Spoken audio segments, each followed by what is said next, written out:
Welcome to the Year of the Movie podcast, the podcast where we talk about movies from the year of the movie 2023.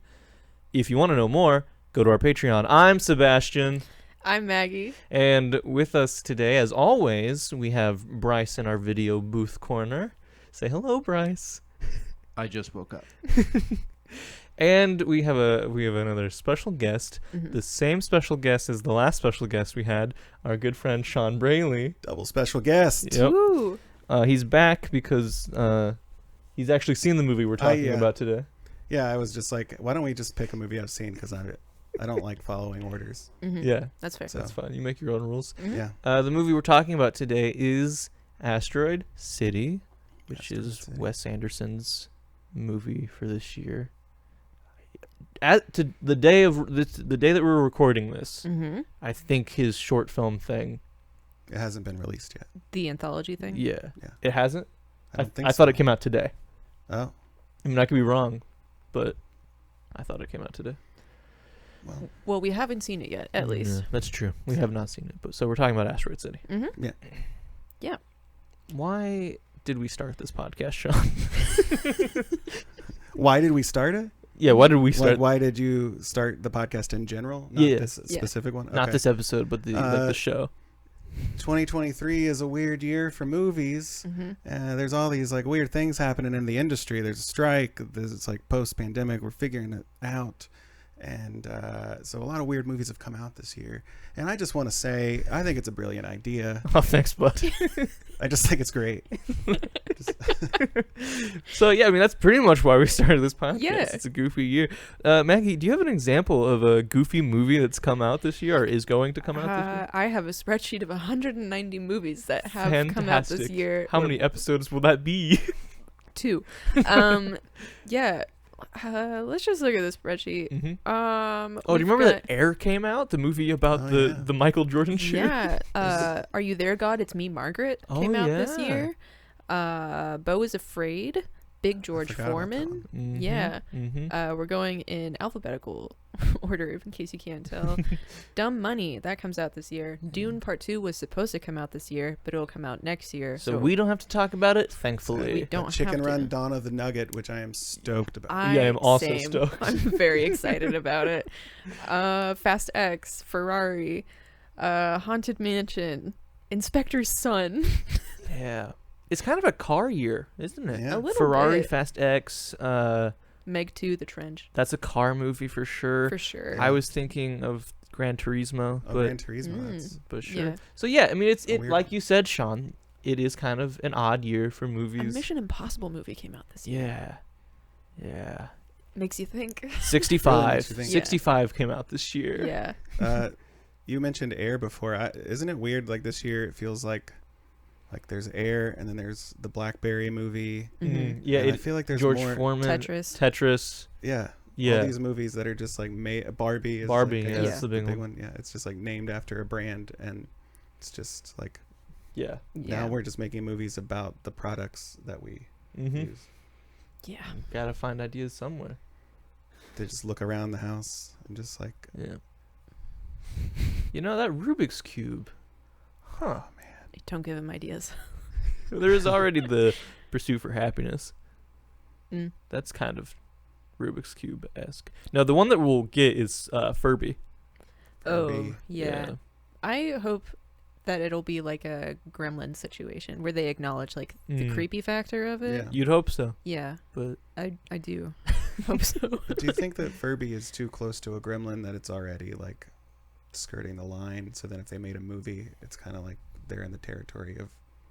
I mean, I don't think they Mm. could do the whole "don't get it wet" or "feed it Yeah. after midnight" thing. I think it would be like a sort of Five Nights at Freddy's thing. Souls of children will go inside the Something Furbies. it gets haunted. And Yeah. I could see that it just continually. 'Cause those sucks things out the talk. souls. Yeah. years after. Mm-hmm. And they talk in gibberish, Yeah. at least to what we know. Maybe they're speaking like. Oh, they have a language for sure. Yeah. All right, so today's episode is about Asteroid City. And Furbies. Our pitch for the Furby movie. Yes. The synopsis for Asteroid City is: world-changing events spectacularly disrupt the itinerary of a junior stargazer/space cadet convention in an American desert town circa 1955. Those were a lot of big words. I think you can tell that it's a Wes Anderson movie because it uses the word itinerary. Yeah, that is a very Wes Anderson-y word. Yeah. yeah. What were your first impressions when you heard about this movie? I was excited. I mean, Wes Anderson, is Wes Anderson. Mhm. He's one of the greater filmmakers of our time, I'd say. Mm-hmm. Just in the sense that he is doing something that people hadn't done before.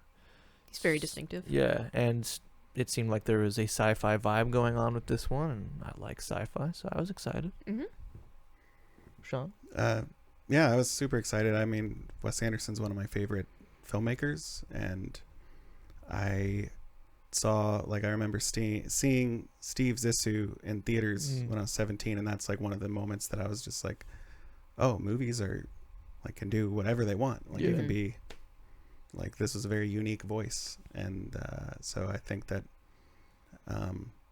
just anytime he has a movie coming out, I just am very excited about it. So then the premise also sounded interesting, and then when I saw the cast, I was just like, I'm just so fascinated to see people like Tom Hanks and Steve Carell in a Wes Anderson world, because it makes perfect sense once you hear about it. Yeah. Mm-hmm. His cast is always great and just absolutely stacked. Yeah. Totally. So kind of talked about this already, but are you a Wes Anderson fan? Yeah, I'd say so. Great. Mm-hmm. Moving on. I know that when my grandfather watched this movie, Mm-hmm. he texted me asking if I had seen it yet, and I was like, no, not yet. I'm a little behind. And he was like, do you like Wes Anderson? And I was like, yeah, Mm-hmm. he's a good filmmaker. And my grandfather said, I can tell. He can tell that you have That you Wes like Anderson. him? Yeah, me, like, he was like, your films, I can see. Well, that's a compliment then, right? It is. I don't know if I see it in terms of direction. Right. I think some of our writing probably Yeah.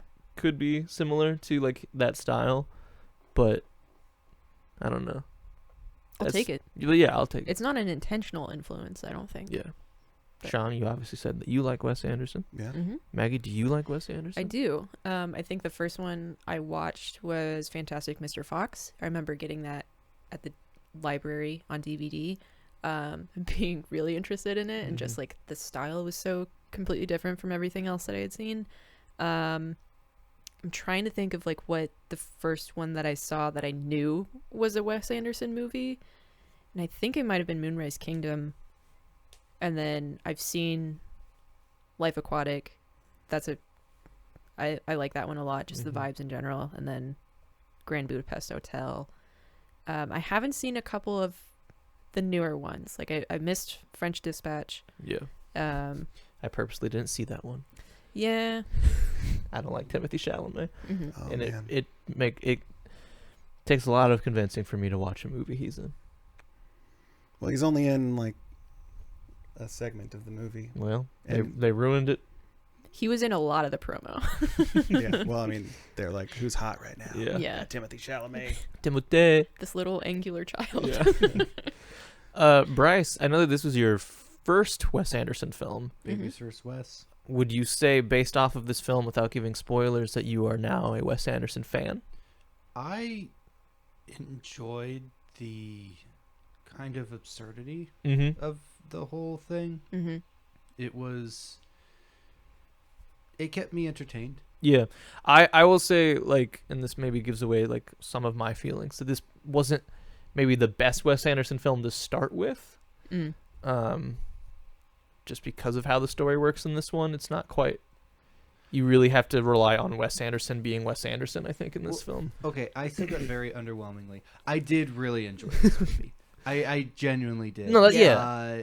It meant to leave you with questions, Mhm. Yeah. and it certainly did that. Yeah. No, I agree. But it was also very pretty. I like the Yeah. effects that he chose to use with it, and the stargazing space cadets line got me every time. I'm glad they stuck with that joke. Yeah. Mm-hmm. Well, before we start really talking about the movie, we always talk about the trailer. Mm-hmm. Shawn, why do we talk about the trailer? That one I don't have a nice, robust answer for. That's great. Neither do we. I feel like it changes a lot. Yeah, it changes quite a bit. We talk about the trailer because we can't show it legally. That's a big one.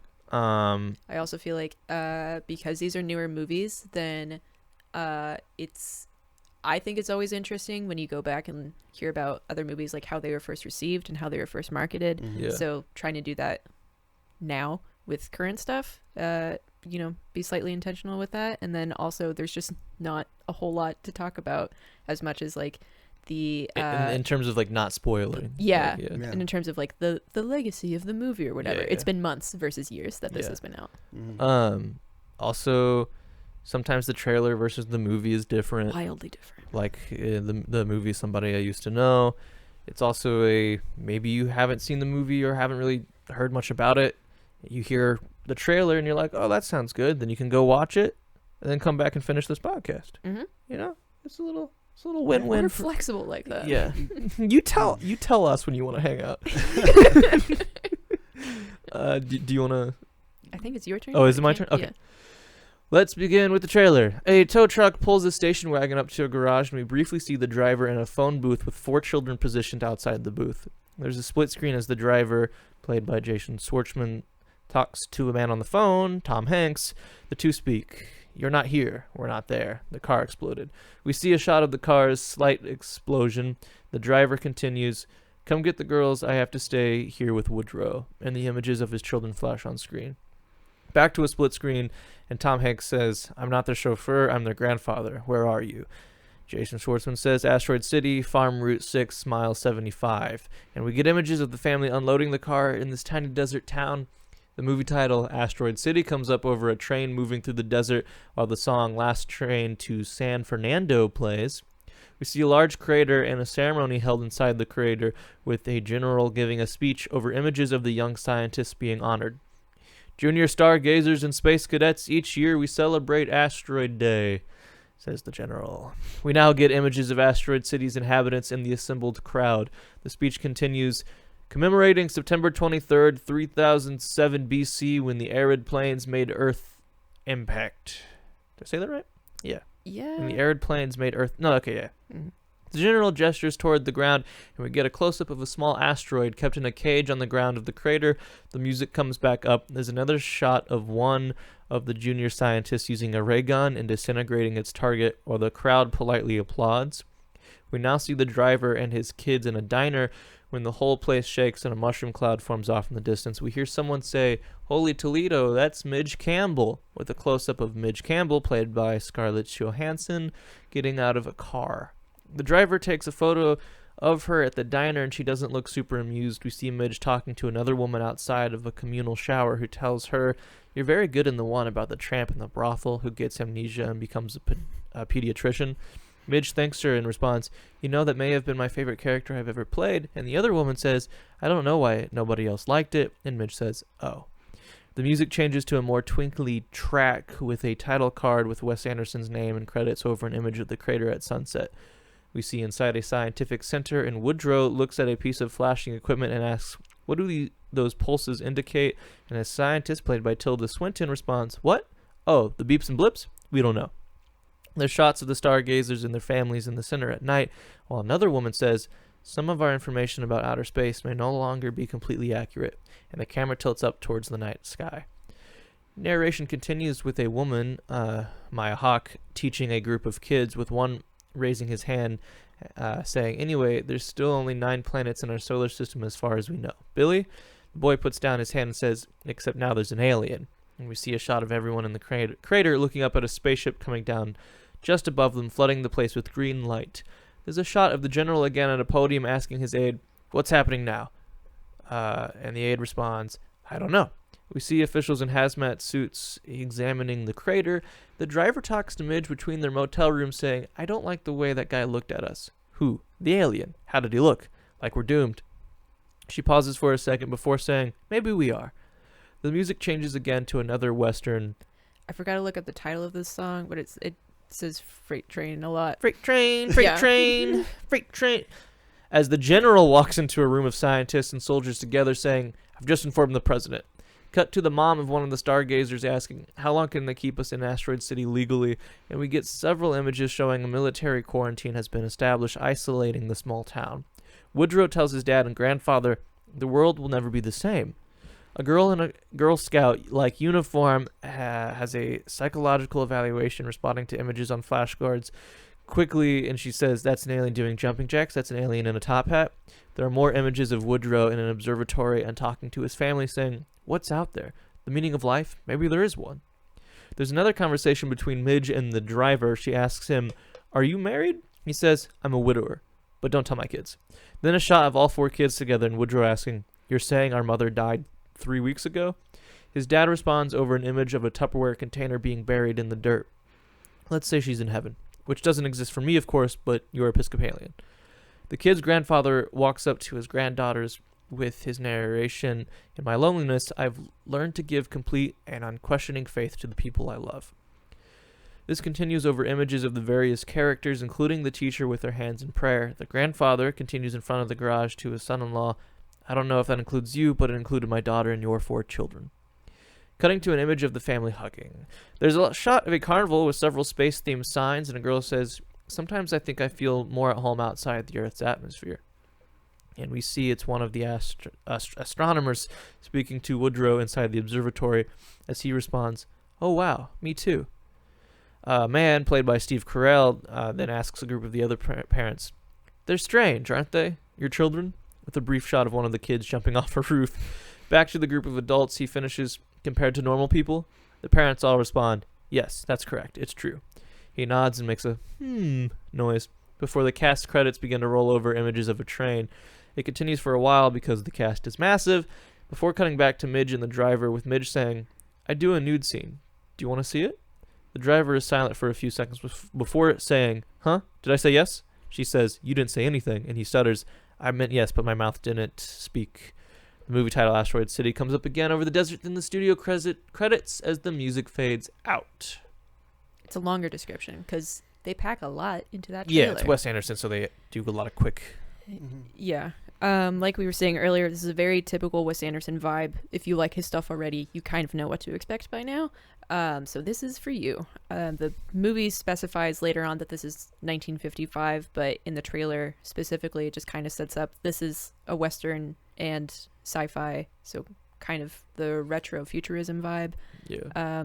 You know they're testing the bomb based off of the trailer, so like you get an approximate. Yeah, you see a mushroom cloud, you see a kid on a jetpack, you see another kid with like a death ray essentially. Yeah.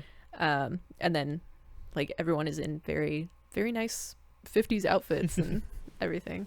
A lot of characters, and then there's a lot of detail about their lives already in the trailer. Like you already find out a lot about Jason Schwartzman character and his whole family. They're a big part of the movie. You kind of get some background of like Scarlett Johansson, and then you just see like all the sprinkling of all the other characters throughout the whole thing. And then a decent amount of the narrative focus is on the alien. Yeah. I'd say that's the biggest difference between the trailer and the movie. Yeah. I was, I don't know if I think I might have seen a shorter trailer than this one at some point, but I didn't really see a trailer. And I feel like that gave away more of the story than I would have been happy to have. I know I saw this trailer, but I know when they released the poster, I was like, yeah, I'm sold. Because it's Wes Anderson. Totally. I would have already. Yeah. I didn't need it. I don't know if I watched the trailer until going through it to do this description. But I don't know if I did that intentionally or if I was just kind of like, it's a Wes Anderson movie. I know I'm going to see it. I don't need to see the trailer for it. I do know this is the official trailer. I think it was the first one that came out. And then because I've done these descriptions a couple of times now, then this is a 2.5 minute trailer, which means it's going to be a much longer description than like a minute long teaser trailer or something. So yeah, it does give a lot away or hints at a lot. I also notice like with a couple other movies that we've done recently, of course, Somebody I Used to Know is the biggest like trailer talk thing that I can think of. But like, I noticed in this movie or for this trailer, they didn't do the thing of like splicing a bunch of lines together to make things like, I wonder what's going to happen. They just showed the whole line as it appears in the movie, and a couple of different ones that we've talked about by now definitely try and make things more suspenseful or like up in the air. I mean, I imagine that's just because Wes Anderson's scripts are so precise. They're very precise, and I also feel like this movie, like, it has a plot, but you don't, that's not the part that like gets you interested in the movie. It's not what you're watching. Yeah. Mhm. So yeah. Well, and it doesn't even explain like half. I mean, we're going to talk about the movie and the plot eventually, Yeah. but Yeah. like, there's a whole It doesn't even touch on so the many parts of the entire movie. framing device of Yeah. the movie. So I guess before we get there, we can talk about the cast. Yeah, the cast is wild. Yeah. Because, I mean, obviously, it's Wes Anderson, and, like, the casts are always, like, really good. But this one, I felt like It kept going. it just kept going to the point of, like, true cameos. Yeah. Like, sometimes, like, you hear about people, like, oh, they cameoed in this episode, and then they're there for, like, the entire episode. It's not a cameo, right? Yeah. Like, Jeff Goldblum was the like, the big one that I, Yeah. like, think is a Yeah. cameo. Because, it like, in the credit, it says Jeff Goldblum. And he is in, physically, He's in the Two- movie. 2 scenes. Yeah. 2 very quick shots, one of Yeah. which he's in the background and his eyes are covered, Yeah. right? So you can't even tell it's him. Yeah. It's like, it's really interesting that Wes Anderson is at a point in his career where like just being in one of his movies is enough of like Yeah. a draw, that it's like truly Oscar winners are doing extras Yeah. roles. It's like, I don't Yeah. care what it is, I just want to be in this movie. Yeah. Yeah. Obviously, like we mentioned, some of the cast already based off of the Mhm. trailer, with Jason Schwartzman being in it, Scarlett Johansson, Tom Hanks. The general is played by Jeffrey Wright, who just is so good. Mhm. So good. Bryan Cranston is in it, Edward Norton is in it, Jake Ryan, Grace Edwards, Maya Hawke, Rupert Friend, Ethan Josh, Sophia Lillis, Jeff Goldblum. Isn't Steve Carell, Steve Carell, Matt Carell. Dillon? Matt Dillon, Matt, yeah, Tilda Swinton. Yeah. yeah. The The Liev Schreiber. Liev Schreiber Schreiber. is in it, which was like, yeah. I was like, who is that? I always Stephen forget. Park. He's one of those actors that I never like. I know the name and I know the face and I never put them together. Yeah. Just looking at the IMDb now to see if we missed any other people. Willem Dafoe. Willem Dafoe. Dafoe. Yeah, He's Sophia always- Lillis. Did we say Sophia Lillis? We did. Yeah. Okay. Yeah, which is we've talked about Sophia Lillis in both episodes that Shawn has been on. Yep. She's in Dungeons and Dragons. Yep.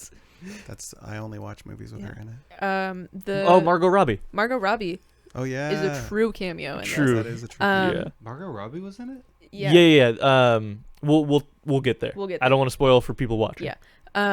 Oh, that was her. There Yeah. you go. Sorry. so the driver guy, Woodrow, is a teenager, his oldest kid, and then he has the 3 triplets, Andromeda, Pandora, and Cassiopeia, and Yeah. they are played by real life triplets, Ella Gracie and Willem Ferris. Nice. Just thought that was very fun because Adorable. I didn't piece together that they were triplets. I was just like, yeah, those are girls I of didn't the actually similar piece it age. together either. Yeah. I No, didn't 'cause think they were were different triplets, heights. But I loved the names. Yeah. When you Yeah. said them. I was just like, Obviously, if you're a Wes Anderson Wes Anderson fan, If you are a Wes Anderson film, then good job. what did you do to Yeah. achieve Yeah. consciousness? If you're a fan of Wes Anderson, then you know that typically Bill Murray is in his movies, and you'll notice we did not mention him in this one. He was supposed to be in this movie, but got COVID Yes. and then was recast by Steve Carell. Yes, and I have more on that later when we get to production facts because he stuck around. Yeah, I know about. Yeah. Yeah. Massive cast. Everyone's very good in it. Yeah. I think Scarlett Johansson has been highlighted the most. There was some award nomination that she's already been given for Best Supporting Actress, Interesting. which I feel like I think everyone, I guess besides Jason Schwartzman, everyone else is kind of cast as supporting actor Yeah. or actress. I was just thinking about like award category wise because the cast is so massive and it does highlight everyone, but like no one's necessarily the protagonist. Like this. yeah, I guess Jason Schwartzman Yeah. would be the closest Yeah. to that. Since it kind of- Did we mention the director of the guy who? Why can't I think of his name? Adrian Brody. Adrian Brody. Adrian Brody. Yeah. And Edward Norton. I mean, that was Yeah. on the Yeah. list, yeah. Adrian Brody. Yeah. No, we didn't. Adrian Brody's also here. Yeah. Yep. Because like he's usually in Wes Anderson films. And did we see any Wilson brothers? I don't remember any No. Wilson brothers. No, not Because this I looked one. in the credits too to see if Yeah. they wrote anything, but not for this one. Yeah. So Yeah. Yep. So that's the cast. Mhm. Pretty impressive. They all did well. I mean, I don't know if I've ever seen someone in a Wes Anderson film not act the way Wes Anderson wants. Yeah, they kind of are a different person usually. When Yeah. Yeah. So like, I mean, that's good you- job on his direction. When you have like Mhm. Edward Norton, who like you watch something like Fight Club or The 25th Hour, Yeah. and he's just like this hard ass. Like I mean, at certain Yeah. points. And then in a Yeah. Wes Anderson film, he's like, I went to the store today and I bought peanuts. Yes. I think it's also impressive because Edward Norton is known for like trying to get things on set his way Yeah. and like doing a bunch of rewrites and stuff like that. And I feel like that's impossible to do on this Yeah. set. Yeah. It's a very specific vision, and I think he just Yeah. needs someone who's crazier than he is. I don't mean like crazy in a bad way. I just mean like maybe someone who's he's thinking bigger. thinking bigger. Yeah. Yeah. It of course looks great. Yeah. It's a very specific Wes Anderson look. They shot in Spain. Basically, they just looked for like the flattest area they possibly could, and it was in Spain. And then there are some miniatures that they use for the set, but mostly for like set construction, pre-production stuff. And then everything else is built on location. So they essentially built their own tiny little town Yeah. and put up like rocks and cacti and stuff like that. Yeah. So it was very funny watching the behind the scenes videos and just seeing Wes Anderson in a little golf cart. Just Me. yeah. Going through his little town. Yeah. This corduroy suit. I feel like Mhm. even just hearing that, I mean, again, we still haven't talked about the plot just yet, but like Yeah. even hearing that adds to like the meta narrative, like the idea of it just Yeah. like Yeah. being, they built the city and state, like, I don't know. Yeah. We'll talk about it. Yeah. We'll get there. So yeah, like it looked great, Mhm. and obviously like the colors were very specific. Mhm. But I was watching it, and I still kind of thought like, outside of everything being symmetrical or whatever and specific to Wes Anderson, that it didn't really look as Wes Anderson-y as some of his films have. I think Like, because it's the- so open. It's so open, and from what I understand, because they were in the middle of a desert, they just used the sunlight. They didn't like have like a bunch of Yeah. like controlled lighting, and I just feel like because of that, it's still, I don't know. I liked that it looked more realistic Mhm. than some of his other films that are just like so specific in its color grading. Yeah. I think like the most, if I think about like a controlled Wes Anderson environment, then I've just seen the most behind the scenes stuff about Grand Budapest Hotel Mhm. and how Yeah. they turned an old department store into that hotel and the whole process, doing it on a relatively tight budget. Yeah. It's very interesting. But then I saw an interview with the production designer where he was talking about like the way that they built sets, or like with the specific camera angles and the aspect ratio in mind of like, this needs to be a square and they're going to turn the camera, so the square has to be right here and like being very precise Yeah. with their placement of everything. And because this is just like big flat land in an isolated environment, Mhm. like you get those shots still, but the environment, I guess, is Yeah. that's fair. I think that it is interesting that he would do that, because when they're stepping out of the narrative of like the asteroid city, Mm-hmm. that's when it's supposed to be like real life, and then it's like more like a play. Mhm. Yeah. And then like the fact that he's like using the cinematography to portray like, okay, this is definitely me, like the shots are centered, Yeah. they're on a tripod usually, like they're stable, Mm-hmm.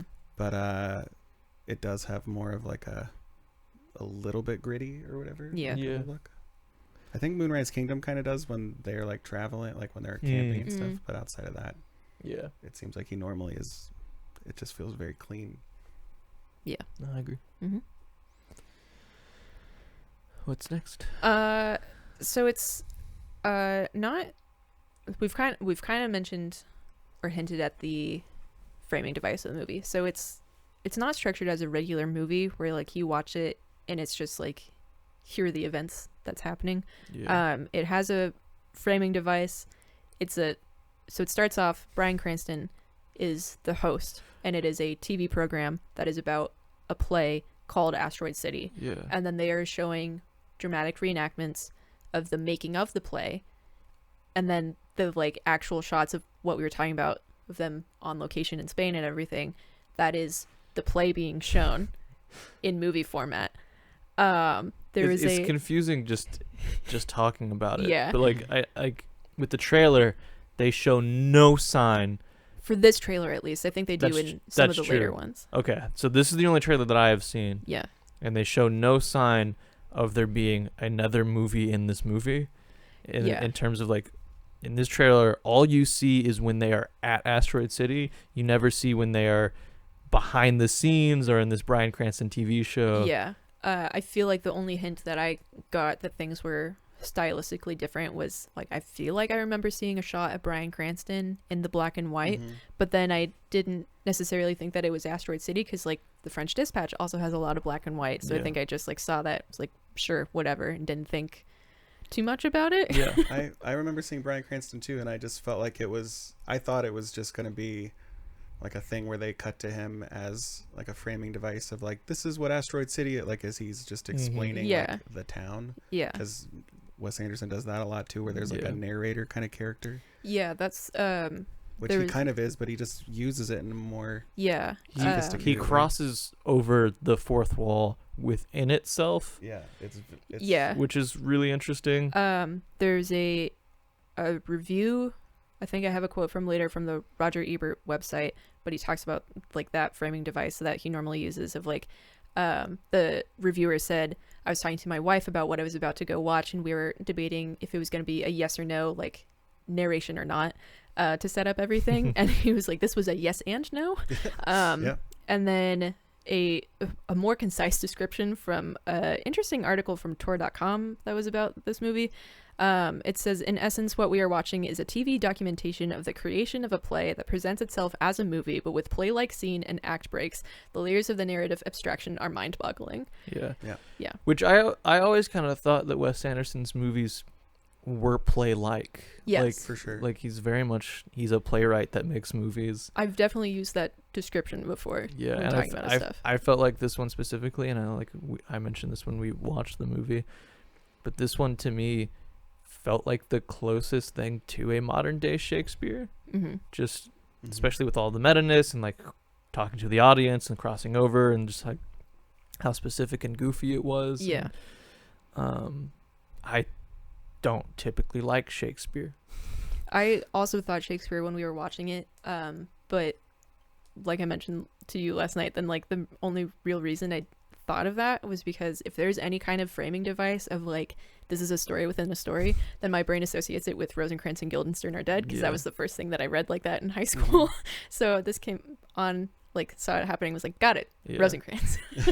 I think another reason why I thought Shakespeare was like, because in Shakespeare, like you have the main couple that you're following throughout the whole thing, and then other people start pairing up, and it wasn't like that drastic, but like out of nowhere, the two kids kind of like, not out of nowhere, but like two kids started being like, we're boyfriend girlfriend, and it was sort of like and like in Shakespeare, like that stuff happens like kind of off stage, and like someone like has a one-liner of like, yes, she and he saw each other at the store and locked eyes and fell in love, and like it was like, oh, okay.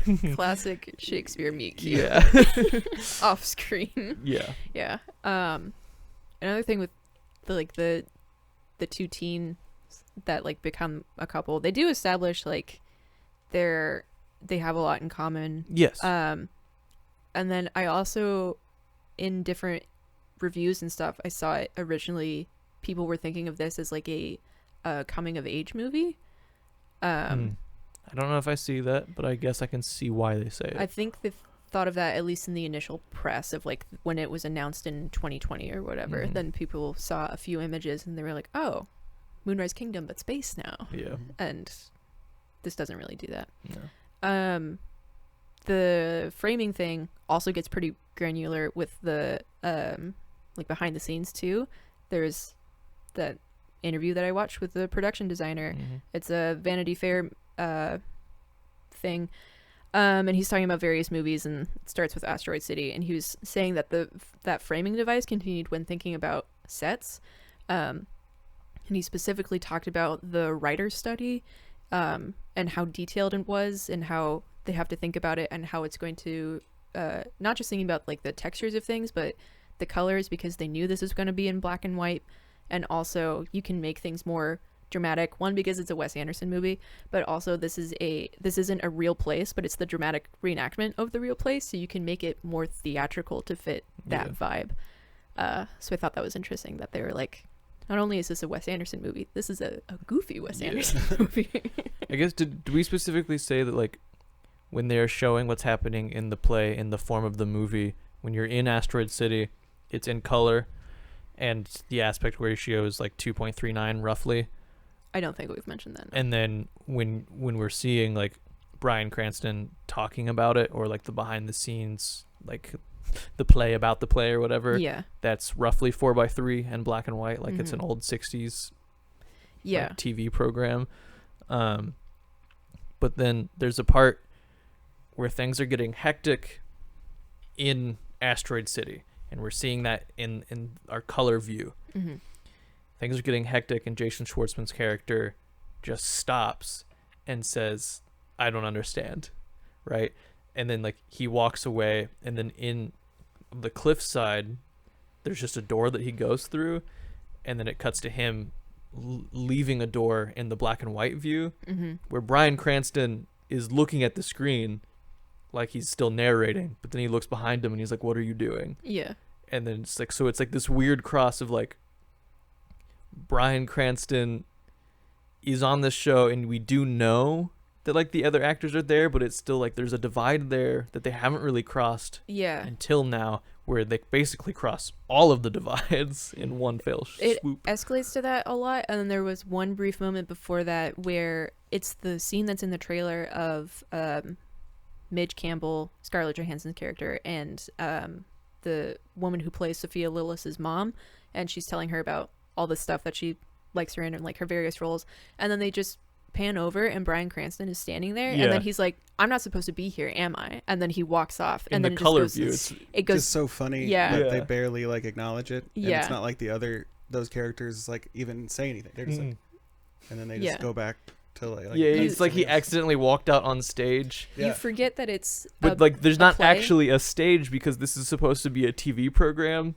right? It's supposed, well, this is, the color is supposed to be the play. So when like stuff like that happened, then I read it as like, oh, this is a dress rehearsal where people are missing their cues a couple of times. And then I don't think we've also mentioned yet, but people are technically playing two characters in the movie, because it's Jason Schwartzman isn't just Augie Steenback, he's Augie Steenback and the actor who plays Augie Steenback, and it cuts back and forth between everyone, like in Asteroid City, in the play, and then also the behind the scenes making of process of people in various relationships. You get hints at a lot of different stuff. Edward Norton and Jason Schwartzman as the writer and the actor apparently had a relationship, and it's just like you get one, they kiss at one point, they kiss at one point, and then you never see the two of them in the same room after that. But also, wouldn't it be that like Jason Schwartzman is Augie Steenbeck, but is also an actor playing the actor who plays, right? Because it's the TV program, it's not the actual play. This is a TV program about the making of. Yes, because this isn't a documentary. This is a dramatic reenactment. Yeah. So it is a TV program about the play. So there's the three levels. Yeah. It's Jason Schwartzman, the man in real life, playing an actor who has been cast in a dramatic reenactment of an actor who is playing Augie Steenbeck. Yes. Wow. Yeah. What was that quote? So the layers of narrative abstraction are mind-boggling. I don't know that we've gotten enough into the plot. We've talked about the plot mechanic, like the plot device, but like that's my next bullet point. What's happening next? Next is plot. Next is plot. So if you don't want like big spoilers, leave. But if you're good, keep on watching. Let's talk about this wiki wild plot. So the rough plot of the Asteroid City play is there is this like awards convention for these young stargazers, and then there is going to be a scholarship that's given out to one of them, and then so they're all there to the town to get the award, and then they're in the crater about to have the award ceremony, and then the alien comes down in a spaceship. It collects the asteroid that crashed thousands of years ago, and then it leaves. It poses for a photo and then it leaves.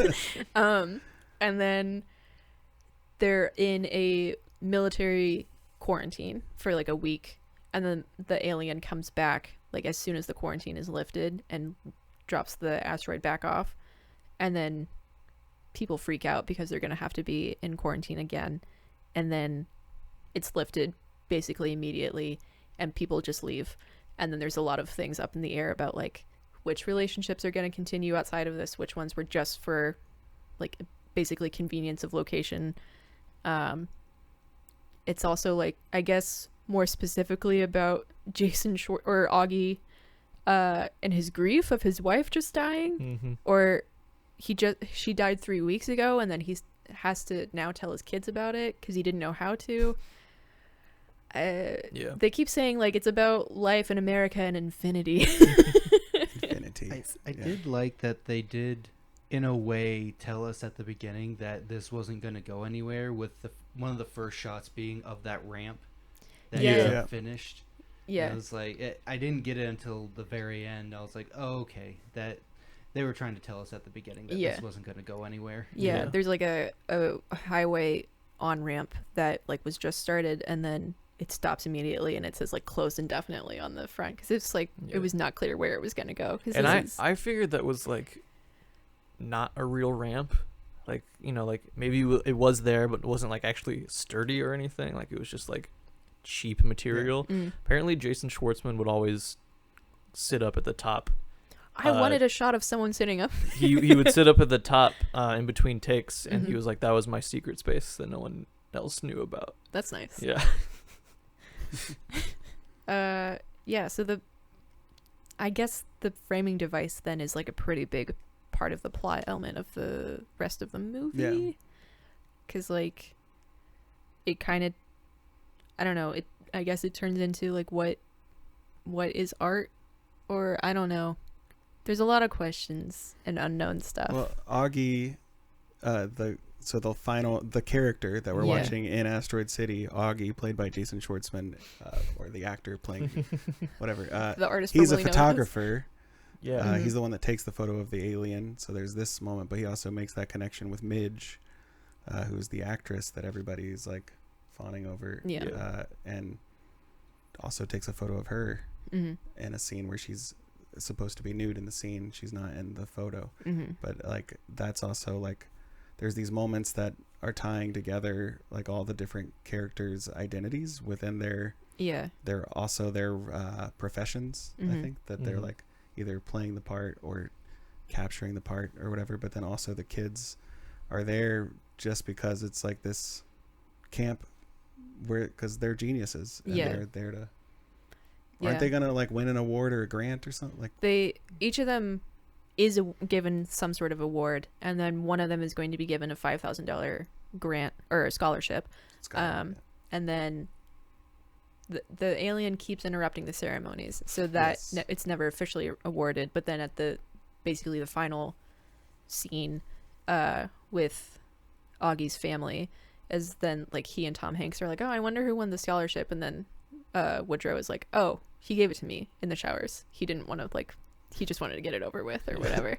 And then we're like, what are you going to use it for? And he's like, I'm going to spend it on my girlfriend.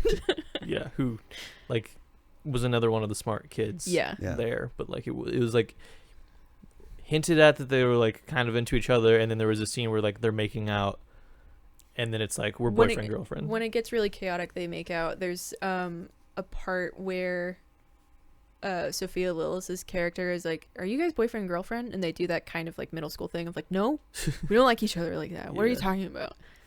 But then there's like Augie's invention is projecting an image onto the moon, and they're like, what is the perfect thing to show the world and the universe of like what is the perfect image to send out, and they think of like the American flag and a cross and a peace sign or something like that, and then they just have their initials in a heart, and then start making out, and it's just very. I think that's cute. the closest it gets to like a coming of age story of just. I was really hoping when they were like, we don't know what to project onto the moon, that like at the end it was just going to be a smiley face. I did too. Because the alien at one point when he poses for the picture, he smiles, and it's very much 2 dots and a little line that was curved. And it was like that would be the perfect thing to put on the universal symbol. Yeah. But I mean, if the movie in and of itself is like them all just trying to find answers and there are no answers, then they're like, what's the most important thing? And then they're at this point in their lives, they're like, oh yeah, the most important thing is like this romance that I have or whatever with Blay. Yeah, they're definitely like it's kind of a coming of age story. I feel like almost in reverse, because like they're treated as like very mature, and like his mom's nickname for him was Brainiac, like he's a very smart kid. And then by the end, like the image that he wants to show the universe is his new girlfriend's initials in a heart. They even played a little more into that when the Liev Schreiber's one big scene was with the kid that he brought with him. Yeah, his son is wild. Is that his son? I thought they said that was his bodyguard. No, that was Scarlett Johansson had a bodyguard. Oh, okay. Yeah, Liev Schreiber had a child, I assume. That scene was going quick. Yeah. When they were giving a whole bunch of exposition. That's how Wes Anderson. His son is always just like, you dare me to do it, and he's doing things that nobody's actually daring him to do. Yeah. Right. And then they have a whole conversation about why.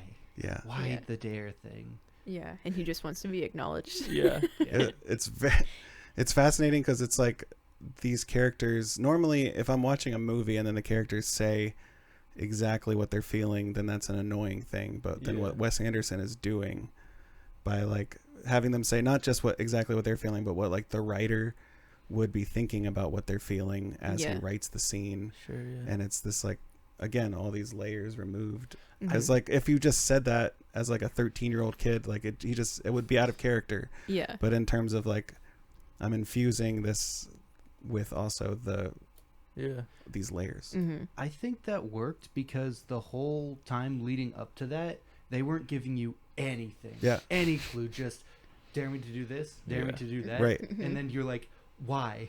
I thought he was just... Tell me why. And then finally, just the info dump, you're just happy. The info dump that's like really emotional, where he's just like, I want to be acknowledged, I'm worried of not being seen or heard. Yeah. And then Liev Schreiber and Steve Carell like, okay. I can dare you to do something. What do you want us to dare you to do? And he's like, do you dare me to go touch that cactus? Or to climb that cactus? Yeah. Like, absolutely like, not. No. Yeah. Like, it's just like, it's... Yeah. Yeah. Yeah. There's so things just kind of happen. There is a plot. It's kind of a loose structure. It's very heavily tied into the framing device. And then this is like, it reminds you of this because there are title cards with the scenes, like every couple of scenes basically, and it tells you like this is act 1, scenes 1 through 3 or whatever. It's very specific about which part in the play you're at. And then also within the play, then the lore isn't super spelled out, but it still makes the world satisfying. Like, I feel like this is another thing we've talked about in a couple of different episodes. Our Knock at the Cabin episode came out last week, and that was a thing that we talked a lot about, and that of like, or it came out last week when we are recording this. Yeah. But it's like in that, then there were a lot of things that were left up in the air, but in an unsatisfying way of like, you're just not fleshing out this world enough. And like, I have so many follow-up questions for everything that you just showed me. Yeah. And in this, it's just kind of presented to you to a point where you're like, fine. Yeah. There's a daily police car chase that's never talked about. Yeah. There's the Tilda Swinton in the trailer when she's like, oh, the bleeps and blips, we don't know what that means. So many follow-up questions about like where that equipment came from and where it started and everything like that. Never talked about. The alien returns the asteroid and they're just like, oh, it was inventoried. Like it has markings on it. Yeah, and the general's like, it was inventoried. And like, how do you know? Or then they have so many questions about the alien and they never find any answers of like, at least the parts that we're seeing, they don't find out where it came from or anything like that, so they have so many questions about their own world. Yeah. And it's much more satisfying than, unfortunately, M. Night Shyamalan's take. Yeah. Yeah, I think the no explanation is fine, especially with Wes Anderson. Yeah. Because, I mean, it depends on his movies, but a lot of the times, like, the plot and what's happening isn't really important. It's the characters and, like, what they do and how they act, and then, like, what they end up doing at the end is sort of the main thing. Yeah. There was, I think, in a couple of different reviews that I was seeing about this, not specifically about this movie, but just as a kind of criticism about his career in general, as people are saying, like, it's essentially style over substance, of, like, it looks great, but it doesn't feel genuine when then you try and have these really emotional moments. But then in this one, and then a couple of others, they were talking about, like, Rushmore as, like, being a really emotional movie. I feel like Darjeeling Limited, maybe a couple others of, like, his early career, then they were like, that was the perfect balance of, like, Sure. emotion and feeling authentic in this very stylized world. And I don't always agree with that in the movies that I have seen of his. I feel like it's weirdly realistic the way that it works, because so much of just people's conversations aren't the serious, heartwarming, emotional conversations. There are a lot of just pitter patter, like, nonsense that's you're never going to remember this, it's whatever, and then you get that one weirdly emotional thing where you're like, oh yeah, and then it just goes right back to the pitter patter. And, like, obviously his writing style is very specific in how people talk, but, like, it still shows just reality in that, just of how people I think actually communicate. There's, like, a dryness to it that maybe some people feel like that is emotional detachment, but I think what it is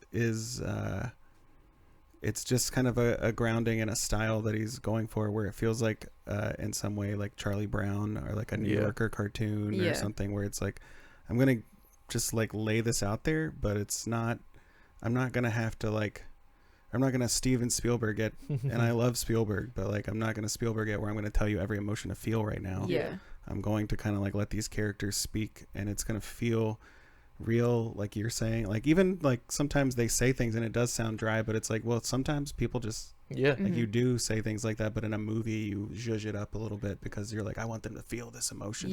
The one that, like, I always think of with Fantastic Mr. Fox is when Fantastic Mr. Fox is, like, talking about his son, and, like, everyone talks about him, he talks about himself this way, and they're just like, he's just different. They always do the hand motion. They do, like, hand motions, and it's really, like, they still, like, they're dry, and their emotion, like, because of how dry it is, it's like, are they being emotional, or are they just, like waving it off? But like, you can still feel just, like, no, like, that is just how you kind of talk about a kid who's a little off. You're just like, yeah, the kid's odd. There's no there's no, like, nice way to put it. And you have a way that everybody ends up being like, well, he's different, he's weird. Like, there's, I mean, we've talked about, like, that whole monologue of, like, the do you dare me scene, basically, and, like, that's a very vulnerable scene for that character.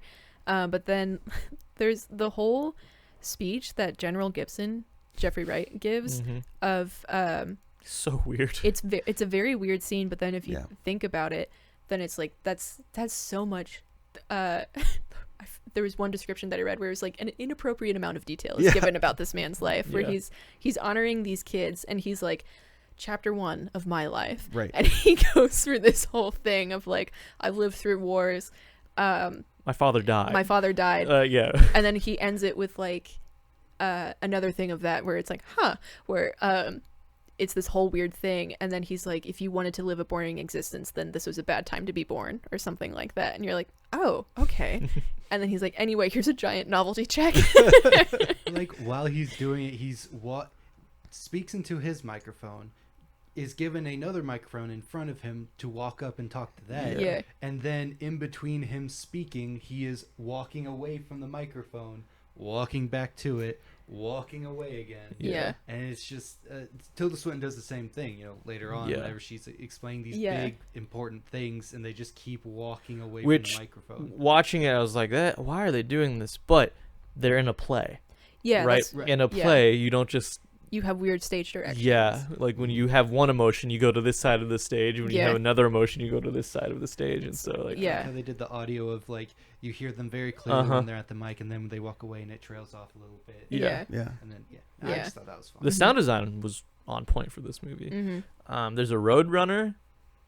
Yeah, that was also just like, is it just a weird reference to like the Roadrunner, like from the cartoon, the Well, Roadrunner? I think that it is because I think that this, like we've talked about already, like the meaninglessness of life in some way. Like in a weird way, this movie is like nihilistic and very hopeful. It's like Yeah. got both elements, and I think Roadrunner and Wile E. Coyote are like an example of that in this very absurd way, where he's never going to catch the Roadrunner. Mhm. Yeah. And so it's like that same, like it's just this reminder, like you're not going to have the answer, like infinity, like they talked about. It's the highway that's not finished. It's Yeah. like life is, I mean, the whole movie is things that you won't you won't know. catch. Yeah. Right? Roadrunner, the police chase. Yeah. The police can never catch Yeah. the people in the hot rods. The Mhm. the whole thing. Some things are just not explained, and you just have to Yeah. deal with it.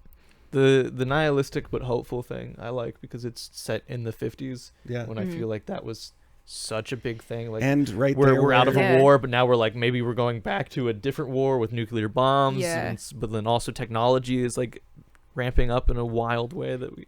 That's why I Yeah. think retrofuturism is so interesting. It's just like it looks really cool, and then the way that people use it sometimes is like Yeah. the whole Fallout series is a very interesting game.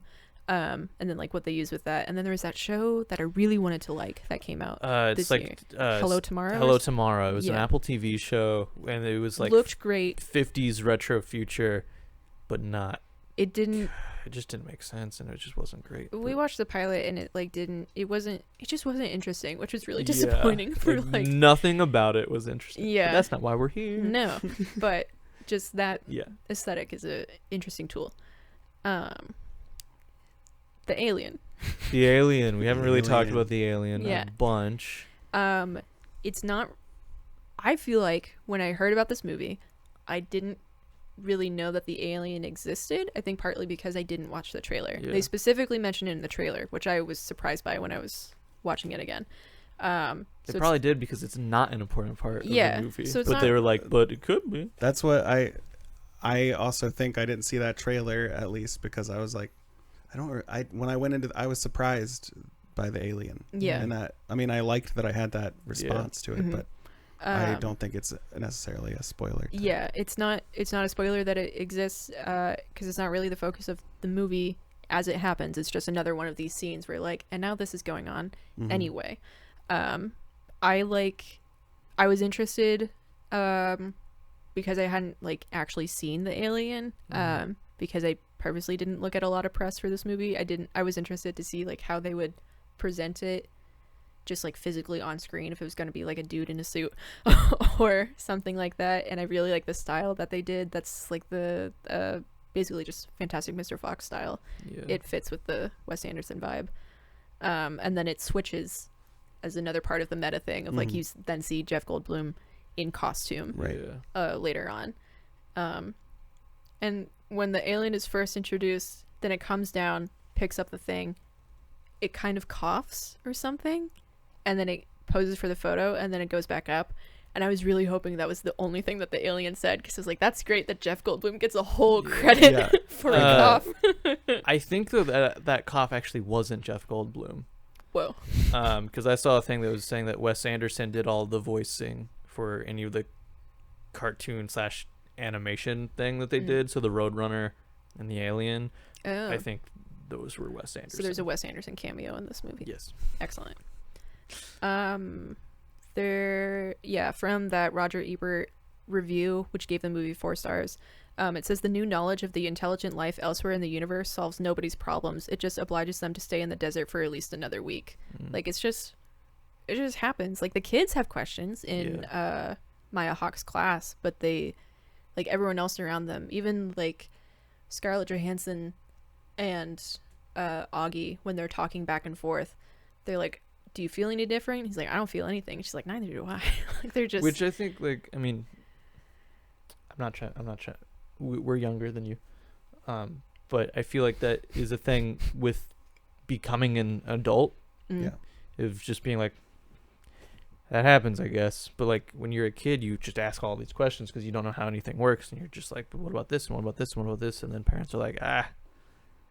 you know. Mm-hmm. Oh, I mean, paired with recent events where the government kind of hemmed and hawed, like, there might actually be aliens, and how no one really reacted Yeah, to we that. were just Yeah. like, cool, we can't pay our bills though. Yeah. Yeah, It's just I- like tight. I've seen X-Files actually. Like this Yeah. is It's not. yeah. yeah.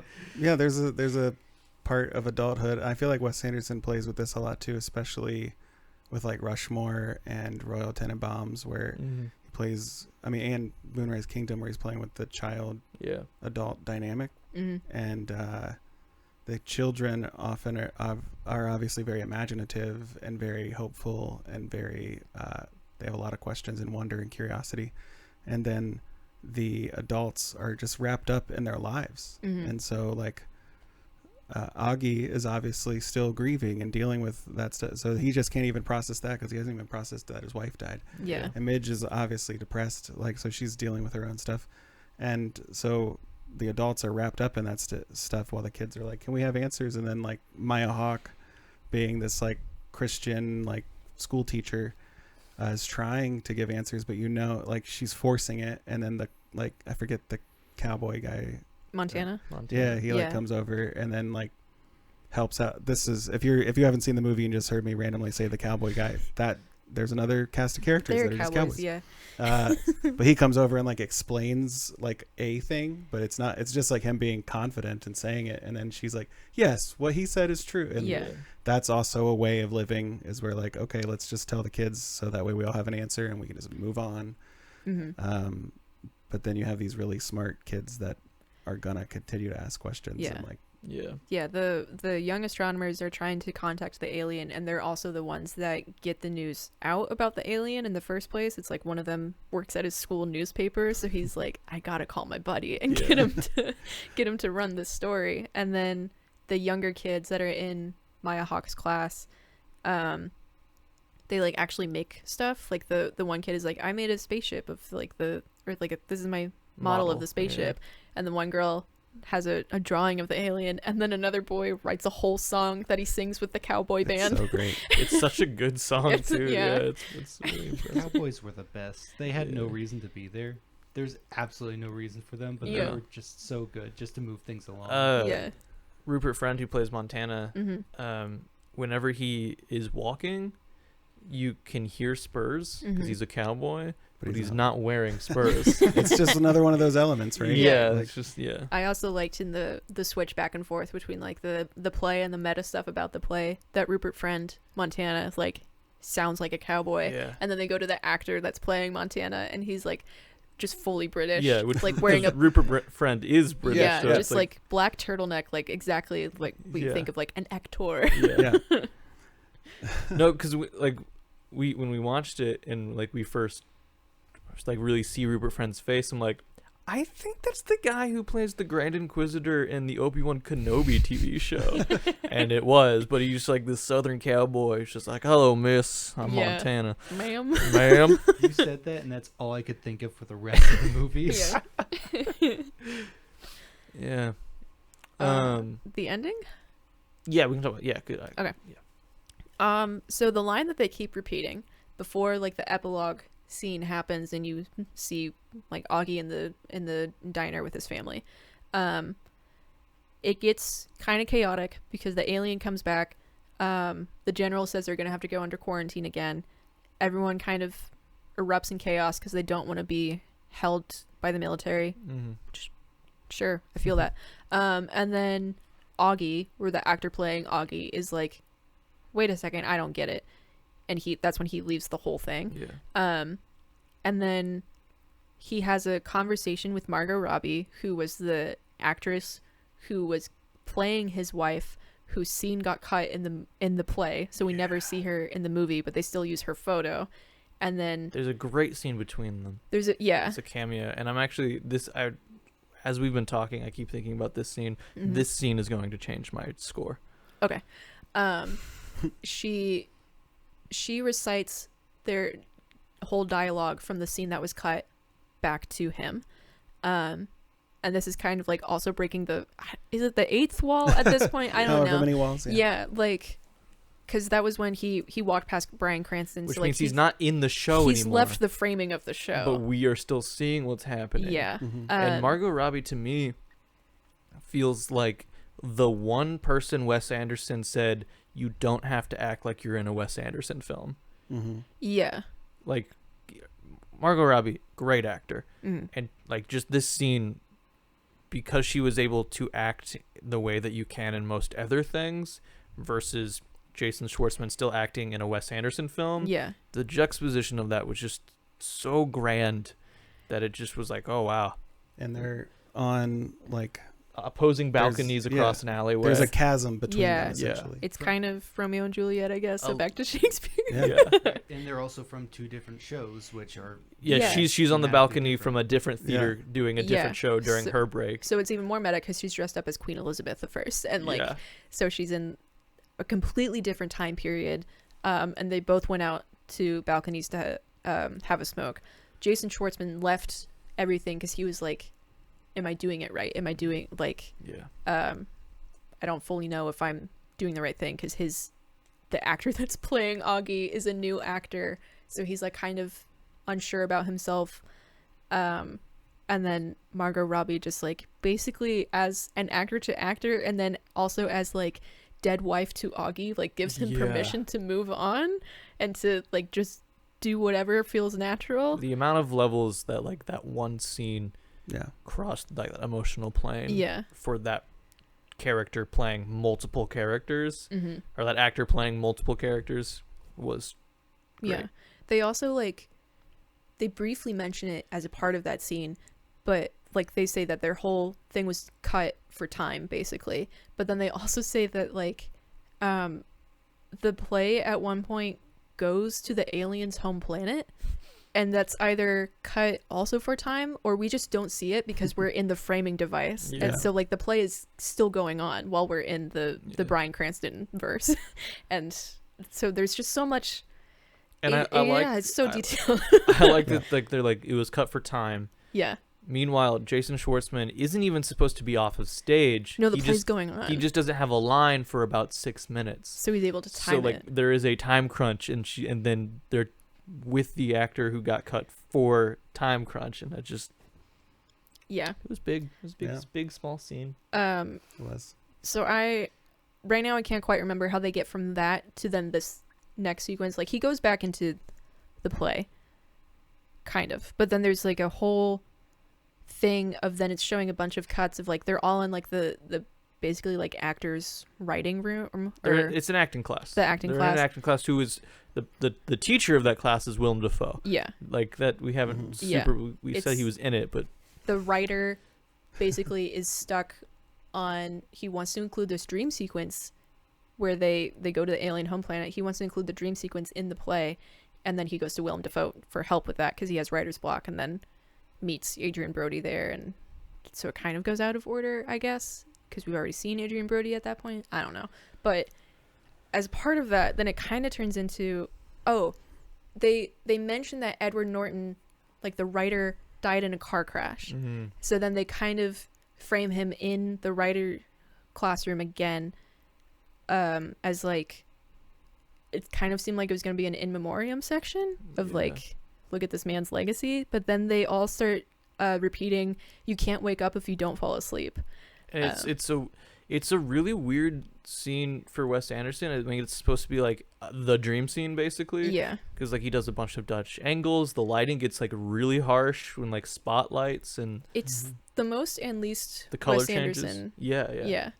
Because it's like the harsh spotlights, and then there's also the camera like moves really close into people's faces. It's not the stationary camera that we typically see from him. It's still a lot of action, and then the alien is also there as a man in a costume.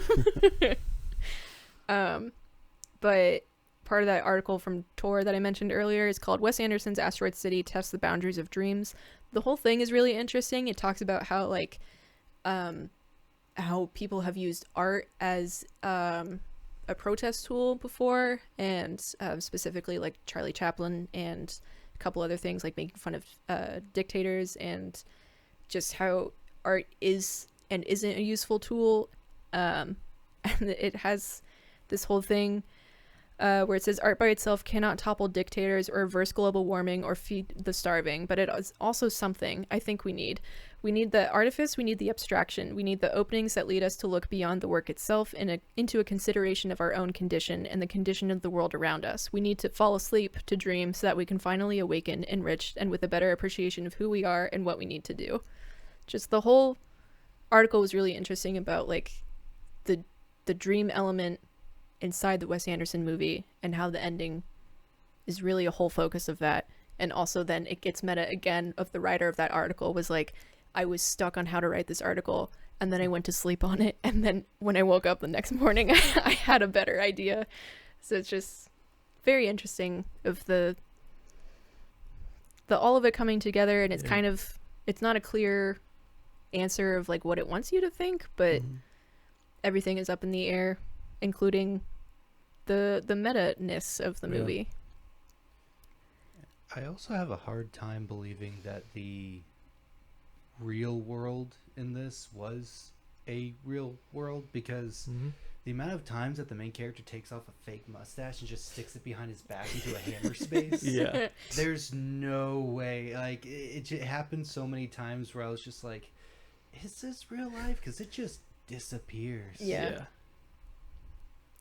Well, even when you're in that, I mean, I guess that's the play about the TV show about the whatever, where Adrian Brody, who's the director of the play, is acting, and his wife is like leaving him or whatever, and he's like punching a punching bag, but it's not there. But it's also right next to a real punching bag. Yeah. And he's like da da da da da da da while he's doing it. Yeah. But he doesn't actually punch the punch. It's like bizarre almost, the levels that they go to like be like, this isn't real, but is it real? But this is more real than that is real, but this is less real than this. It's also the actor that plays Augie.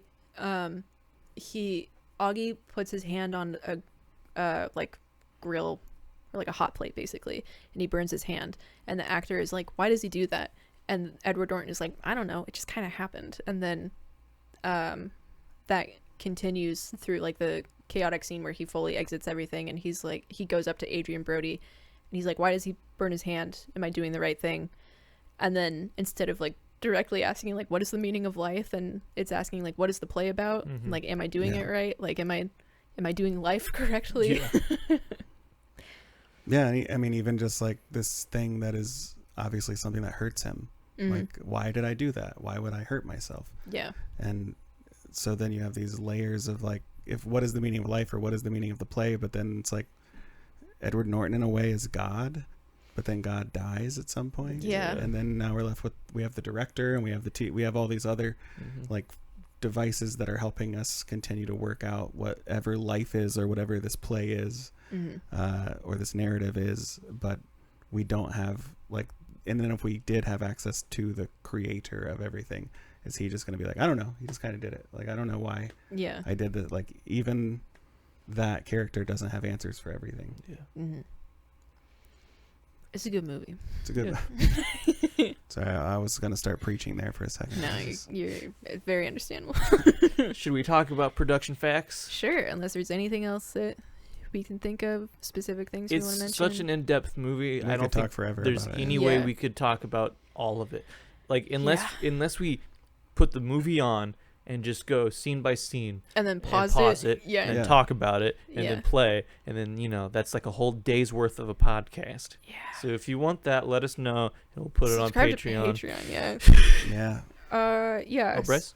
Now, this is my first Wes Anderson movie, as we've established. Does he commonly use a lot of like visual like, what am I trying to think of, like foreshadowing, or like the space cadets and stargazers? Like, does he use a lot of those kind of more visual jokes? His visual jokes are huge. He's not, I feel like he's not known as like a comedian, but, or like, at least when you think of Wes Anderson, you think of the style of everything, and you don't necessarily think about like, this is funny. But I consider them comedies, but like most of them are comedies. I would also say that like maybe that's why my grandfather sees the Wes Anderson influence, because like I always say that like everything that we make is comedy, even when it's not funny. Yeah. Just because I think it's funny. Yeah. Mm-hmm. Like if we write something where I know the scene isn't funny, Mm-hmm. there will always be something in that scene that I find funny. Yeah. And so maybe that's just that type of comedy, I guess. But that's realistic comedy, even though Wes Anderson isn't really realistic. Yes, short answer. And there are layers to everything that he does, including the visual stuff. Yeah. I think it's hard to give like a specific example off the top of my head. I feel like a lot of it is kind of related to like, again, with the adult-child dynamic of like an adult will say something to a kid to kind of reassure them, and then there's some sort of visual cue of like they actually have no idea what they're talking about. Yeah. I asked because this had a whole meta thing with it, and I was wondering if that works with his other plots as well.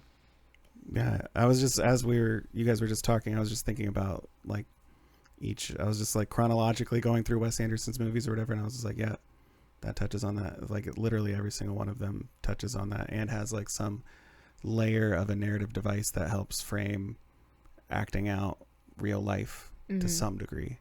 And then using all these visual motifs and jokes and everything just to point out both the absurdity and like silliness of everything. But in such a dry way where if you're watching it and you're expecting it to be like super bad or something, where it's just like boom, boom, boom, joke, joke, joke. It's not that necessarily, even just reading the lines that you read in the trailer, it's like some of those are hilarious lines, but when I hear them, I'm not like cracking up. Yeah, like the midge at the communal shower thing again, like she's talking about like a thing that was really impactful in her career, and then she's like, I don't know why no one else liked it. Like that's such a backhanded compliment to get. And she's also like pretty insecure about where her career is at, or like she keeps saying it's such a shame that she's known for dramatic roles and no one knows that she's actually really funny. And it's just, it's not necessarily like laugh out loud or like someone is gonna get kicked in the nuts or whatever, but it's all very funny throughout. Now production facts. Great. It was released June 15th 2023. Cool. An hour and 45-minute runtime. It's rated PG-13. It was originally given an R rating, but then that decision was appealed. Which is wild to me because it's super fast, super brief, and I know that's why the appeal was given. Yeah. But there is full frontal nudity. Yeah. But it is, again, super fast, super brief. Yeah. I want to say that they used the argument that it was a play, therefore art, therefore totally okay. It's also like, it's not gratuitous nudity. Like, it doesn't need to be there, but it's also not like doing the typical male gaze thing of like, awooga. Like, look at Well, it's also look interesting at lady. because like Scarlett Johansson is talking about this nude scene that she did.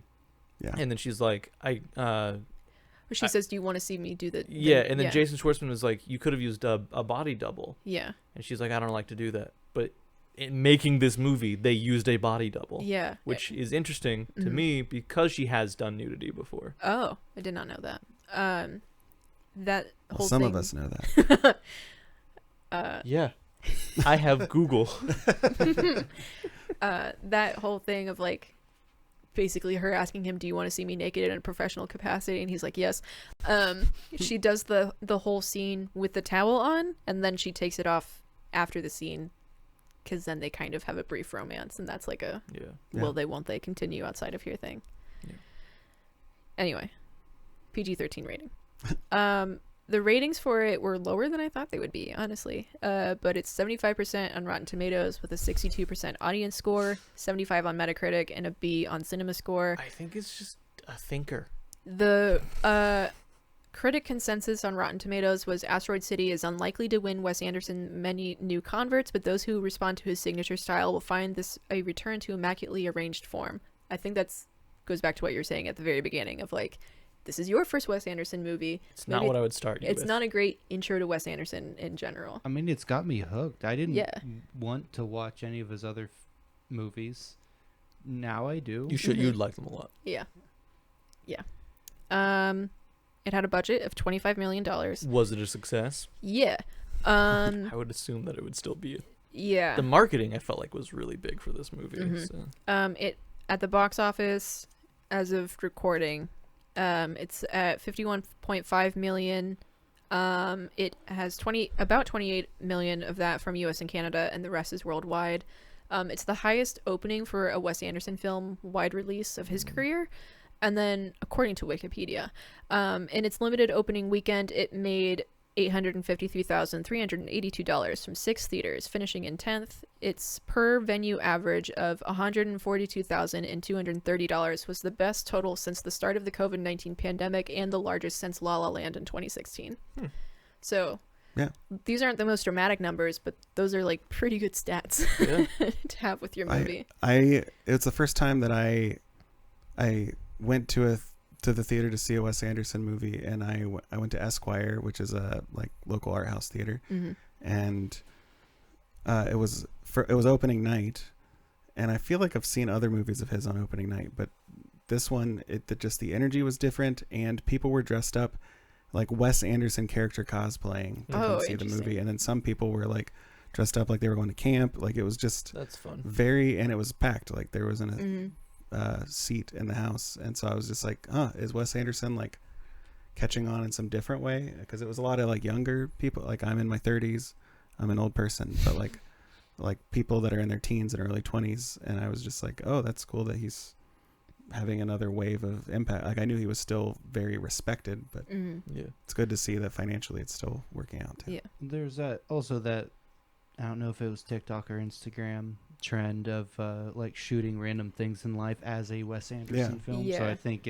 that also kind of brought it back a bit.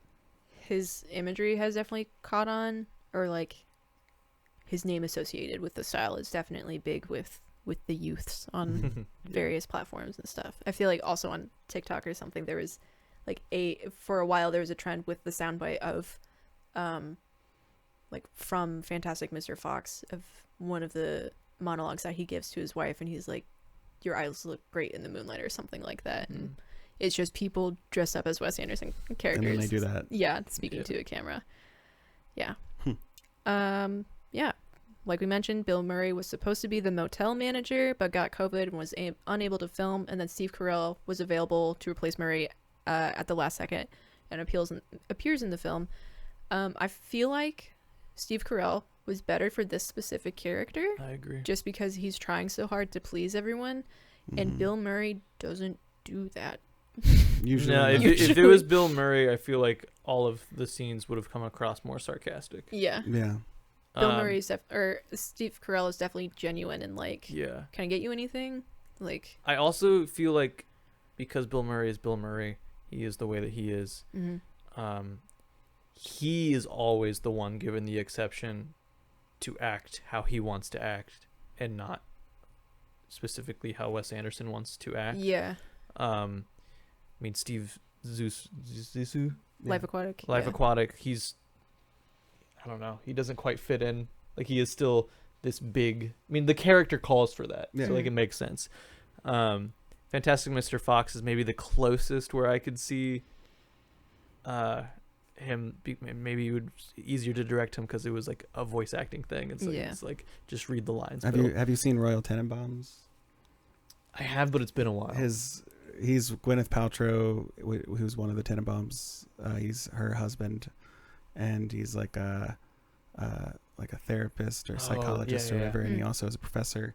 But he's just very demure and very like removed. But it's like kind of in line with his just move around that time, like around the early 2000s, to being like, okay, I'm old now and I'm like the dry guy. I'm like dry and just like I'm emotionally distant. But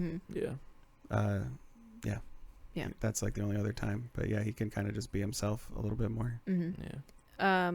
So Bill Murray, he got COVID like 4 days before shooting was supposed to start. Steve Carell was like, I'll fly out to Madrid. They were like, we can't move any of our schedule, like we have to start shooting now. And then it was kind of a mad dash of like, who can we replace? And then Steve Carell happened to be available, so then it was just immediate. That's so funny. So once his isolation ended and everything, Bill Murray still went to Spain after he covered and kind of just like hung out on set.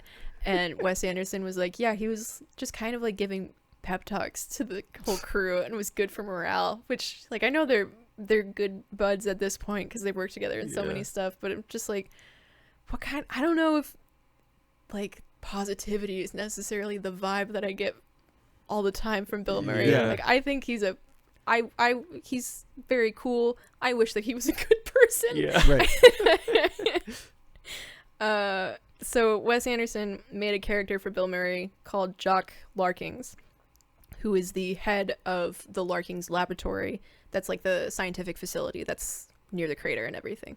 So Jock Larkins and also Tab Whitney, who would be the actor playing Jock Larkins. Great names. Yeah. But there was never a good scene to include Jock in, so he just had like this character profile ready to go and could never squeeze him in anywhere. And then the last thing that they filmed before they were going to tear things down was a video in the style of like an old Hollywood promo between Bill Murray and Jason Schwartzman, their actors playing the characters that would be in the play. And it's Wes Anderson said, "We made this very peculiar thing that is just a spontaneous creation before the set was going to be struck down. It was the last thing we did, and then we put all our things in the golf cart and drove off into the sunset." And then that clip was used as a promo video for the movie. It's very stilted, and there's things of like Bill Murray has note cards as like, "Hi, I'm Tab Whitney. I'm here to tell you about the fantastic picture Asteroid City." And then like Jason Schwartzman walks in and he's like, "Great to see you, Tab," and then just kind of walk together. And it adds to the more meta-ness because it's like stilted on purpose, and there are parts where they like miss their cues of where they're supposed to stand, so they awkwardly like shuffle around each other before continuing the dialogue. It's just very good. Also, another person who doesn't appear in this movie, Michael Cera, at one point was in negotiations to star. I feel like he's another person that when I heard that, I'm like, okay, yeah. But they didn't say who he was going to be. So who do you think no idea. Wes Anderson was going to have Michael Cera? I'm gonna go back to the cast list. I would think it would be that one guy from the Spider-Man. My thought was the assistant as well. Yeah.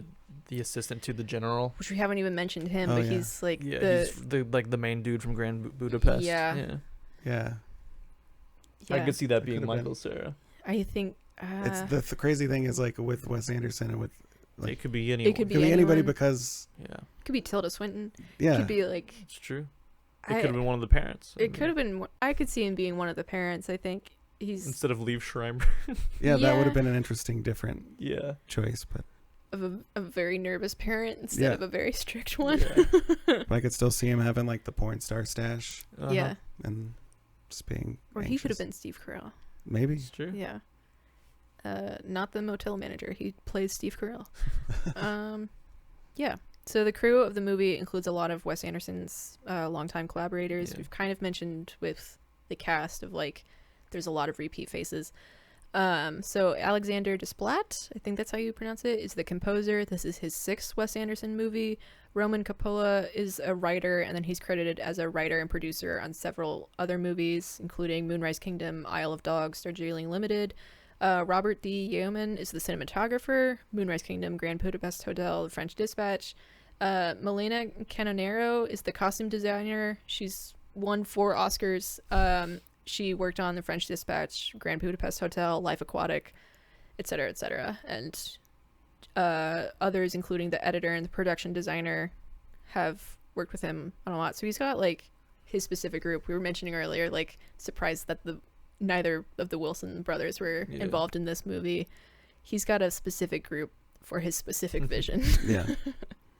Yeah, and I mean, the music is amazing. I love the score, and I think he's always had really unique scores. I don't know, I guess it's maybe the last 6 movies that Alexander Desplat has done or not. I hadn't paid attention enough because I know Mark Mothersbaugh, who was from the band Devo, and also did like a lot of the Nickelodeon cartoon, like Rugrats and stuff. He did the score for like first 4 or 5 films, maybe. Gotcha. Interesting. And it's like once you know that, then you can hear it. You're like, oh yeah, that sounds like the Rugrats theme. Or something. That might be aging too. I don't know. You guys. No, I like watch Rugrats? Rugrats. Mm-hmm. Yeah. All right. Rating? Shall we talk about our rating Sure. for our film here? Mm-hmm. We have a 4 rating system with 5 options. Mm-hmm. 0 out of 4 is, oh no, what have they done? My God. What's an example of a 0? Has there been a 0 yet? Not an official. Not one that we've talked about on the podcast, Okay. but we Mhm. have watched. Okay. Well, I'll save that one for. Yeah. when- You've watched at least one. Yeah. Yeah. 1 out of 4 is, that was a movie. Mm-hmm. 2 out of 4 is, that's a well-made movie. Mm-hmm. 3 out of 4 is an enjoyable and kind of technically good Mm-hmm. movie. 4 is Oscar worthy. Right? Yeah. My original thing was 3 out of 4. Mm-hmm. I watched it and I was like, I don't know. I'm just not quite feeling it. It was really good. Mm-hmm. But then I thought about it more and we discussed it. Mm-hmm. And I do think it was a 4 out of 4 for me. Wow. Changing it in real time. Yeah. IRL. And like I It's said, just like the movie. I think it really was that Margot Robbie scene. Just thinking about it Yeah. more, I was just like, I didn't give it enough credit for how much. Like, obviously, he puts tons of thoughts into his movies, Yeah. but this one just seemed so out there. Mm-hmm. But it's not. Yeah. It's very, like everything that's in it is very clearly intentionally in Yep. it. I also gave it a 4 out of 4. I was thinking about it and like kind of hesitant to give it a 4 out of 4, but then I was thinking about it more. It's like the only reason I am hesitant to do it is because it would be the first one that we would give on the podcast. It's like, no, this seems like I have no specific complaints. It's fair.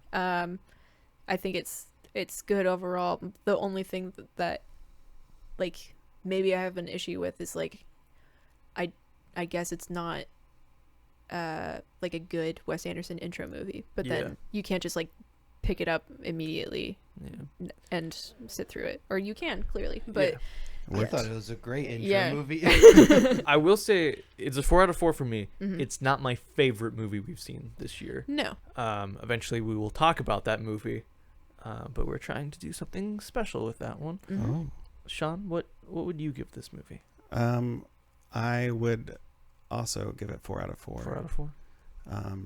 I think it does everything that I like. There's not a moment in the movie that I feel like, oh, I don't want this here. Even the Yeah. silly parts, and Mhm. I think I have watched it a couple of times since it came out, and it rewards on repeat viewings because of the layers. Yeah. Mhm.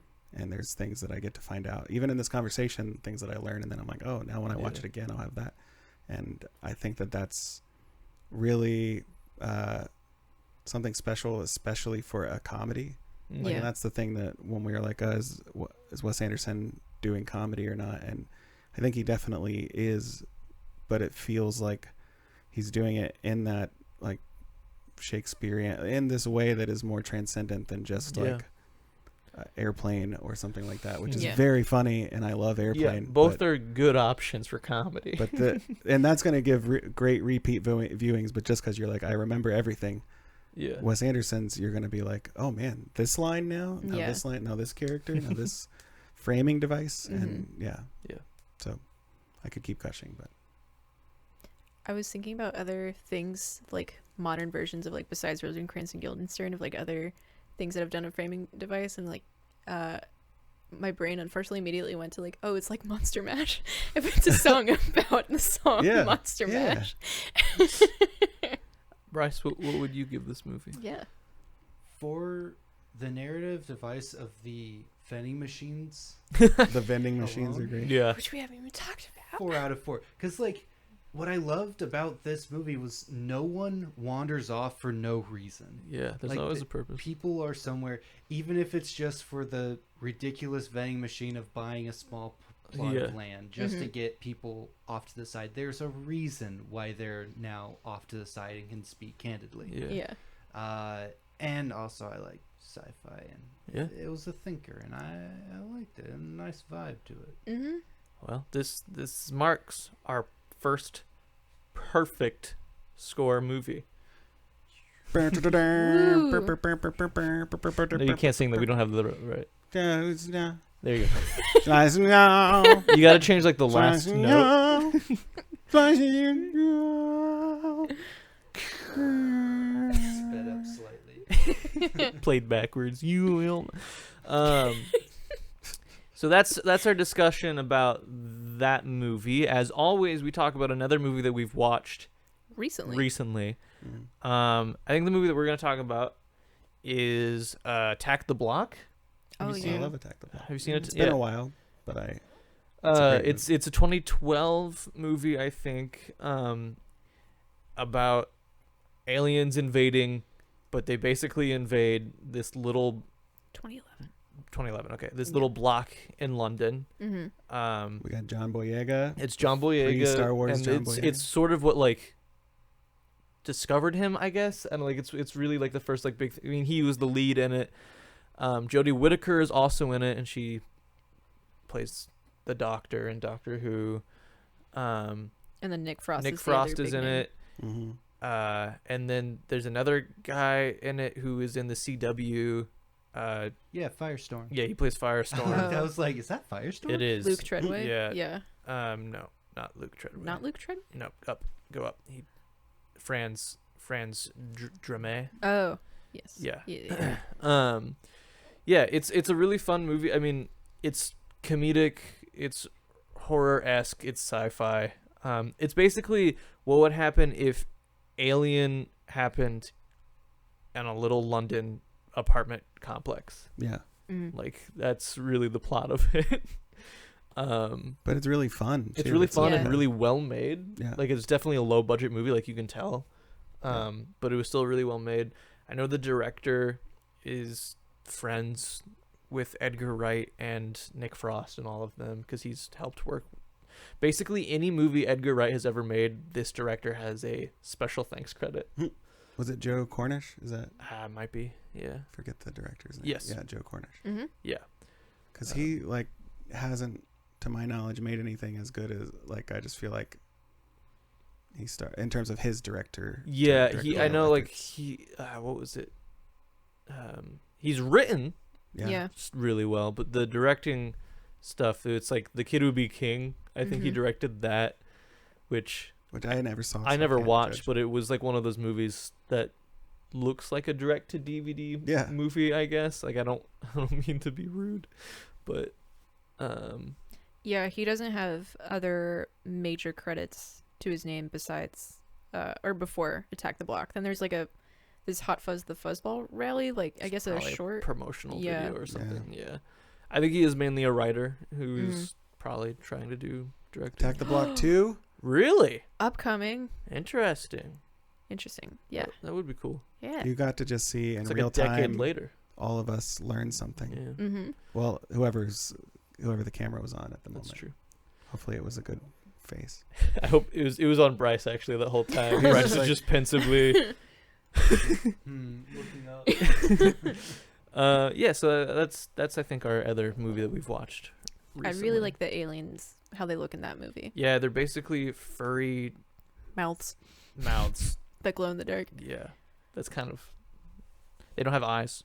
Yeah. Mhm. They okay, so it's a person in a not furry suit, but a suit that is furry, and clearly they have stilts for their arms so that they can like move like a horse, basically. I very much appreciate when people do practical effects Mhm. Yeah. and makeup and stuff like Yeah. that, like instead of Um, CGI. They only made 2 of the costumes, so like there are scenes when there are tons of them, so like they're superimposed, but they are still real. It's not like Star Wars prequels where all of the clones are CGI the entire time Yeah. and they never made any real suits. Mm-hmm. They made the real suits, they just couldn't make 50 of them. Yeah, So That makes sense. balling on a budget. Yeah. yeah. It was impressive. Mhm. It was a fun movie. For some reason when we watched it, it was super quiet. Yeah. We had to up our volume up to like in the 60s, and typically we're down in the 20s. If Maybe. that, yeah. It's a big. It was weird. Yeah. It was like, what's wrong? What's happening? Yeah. I think it's probably an Amazon issue. It's not the movie issue. Probably. But, yeah. Mm-hmm. So I think that brings us probably, right, to the end of today's episode. I know it was a long one, but I actually really liked that it was a long one because typically when it's a movie that we like, we don't talk about it as much. Yeah. So I'm glad that we did talk about it a lot, Mhm. because I want to also be positive. I don't want to just critique movies forever and then be like, yeah, we like this movie, see you next week. Yeah. Right? So I do like that this one was longer. And it was definitely longer because we had the guests, so there's more people to talk. Mhm. And so, yeah. But I think it's worth it. So if you stuck it through, thank you so much for watching There's and listening. a lot to cover in this movie specifically. And we didn't even cover all of it. If Yeah. you haven't seen it, I really recommend you see it. Even if like you're like, well, you guys kind of talked about it. It doesn't even scratch the surface of what really like you get out from watching it. Yeah. So I just want to say one more thing about it Mhm. that we didn't say. Tilda Mhm. Swinton has a line where I think it's Tilda Swinton, actually, now I'm blanking, but it's just one of my favorite lines in the movie where she says, I never had kids, but sometimes I think I wish I should have. yeah, no, Yeah. that was a great line. Mhm. Yeah. Yeah. This movie has tons of one-liners that I just love. When the general gets a letter from the president, he reads it and he goes, now the president's upset with me. Thanks. And I'm just like, what a silly, It's like silly line. It's a very formal, like, a telegram has come in. And Yeah. then it's just one line of, like, Dad's mad at me. Yeah. After all the other presidential letters he Yeah. gets, Yeah. he like reads it top to bottom, Yeah. very thorough. And this one he's just like, well, he's pissed. Yeah. Dad's got me in trouble. Yeah, Yeah. obviously there's things we could just keep going in. Yeah. Yeah. So thank you so much for watching this one. We know it was a longer one. Mhm. Please, if you want more of this kind of content, please follow us on all of our things. Our Instagram is virtual_cocktail. Mhm. YouTube, we have virtual cocktail and virtual cocktail recordings. Our Patreon is just virtual cocktail. Patreon is really big because that means we can do more, right? If you are able to help with that, then we can have a bigger budget for the productions that we make. Mhm. And I know that this isn't like a huge production, but there's stuff that we could do with that. And For money example, helps pay us. we could pay ourselves. that. Yeah. So please follow us on places. Thank you so much, and leave questions and comments Mhm. on things, because then we'll answer them on our other podcasts, Virtual House Sessions, where it's sort of just a community podcast, and we give Updates on stuff we're working on and yeah things like that. stuff that's Mhm. happened and whatnot. Anything you want to plug, Sean? Oh, I'm having a baby. Yeah. Dropping that album Thanksgiving. So, I hope just be you're on the not lookout for dropping that. Yeah, don't drop. Famously not supposed to drop. things. Famously, you're not supposed to, but like it. Infamously. infamously, you can do whatever you want, baby. Yeah. I'm going to be cutting an umbilical cord, is what I'm trying to say. Yeah. Nice. And I'm still trying to wrap my head around that because Yeah. it just sounds like I'm going to be like, ew, ew, ew, ew. And then, It sounds gross to me. yeah, so I'm having that. But you can follow me on Instagram at Shawn Braley, ShawnBraley. And I'll probably post about some of that stuff I just said. Which- among other things, which I do stand-up comedy. Yeah. I run the comedy shows here at Commonwealth Sanctuary, and I also talk a lot about my dog. So, Mhm. Yeah. Which What's Wes Anderson movie will you show your baby first? oh man, probably Fantastic Mr. Fox. That makes Yeah. sense. Yeah. That makes sense. Mhm. All right. Well, thank you everyone for watching and listening, and we will see you next week. Yep.